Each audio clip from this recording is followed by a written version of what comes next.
ya ke Jing pun keladur. Penrat kong ya ke Jing do. Ladai kapor ban pen kelang. Men sim jabing jong pi jong ngang.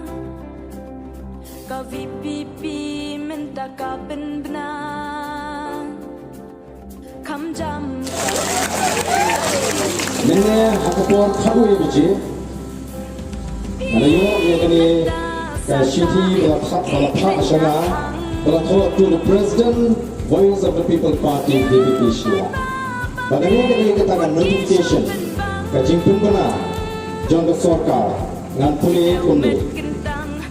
The Governor of Meghalaya is pleased to notify an expert committee to review the state preservation policy as notified in Resolution PAR.222/71/138 dated the 12th January 1972.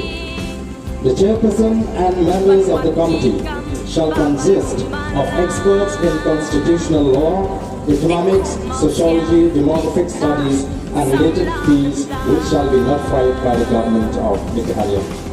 The expert committee shall undertake a review of the state preservation policy by obtaining views from all stakeholders and by conducting field visits to all parts of the state.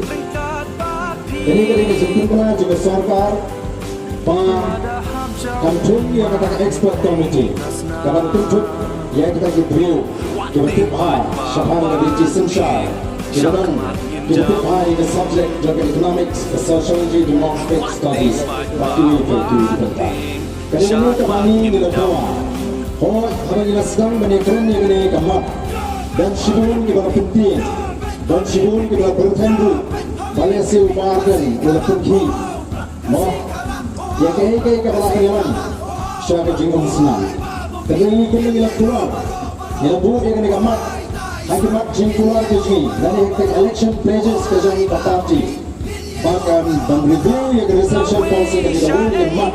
Kira Indonesia Papa Batum Tanggila Putin Ya Kaba Ki Wetpat Message Ki Slow Batalongkar Etan Bani Keren Yang Negama Ki Slow Kamlun Galere Yang Bani Keren Rengi Slow Banayu Bada Kajing Tersan Kajangpi Bada Kajing Stemju Jom Dipatba Kasorkar Mentah Kalau Menjun Bantung Yang Kata Export Committee Ini Kajing Jom Kajing Jom Kajing Bagi mentah, langsung kena hikmat ke Jing dan ke Jepri.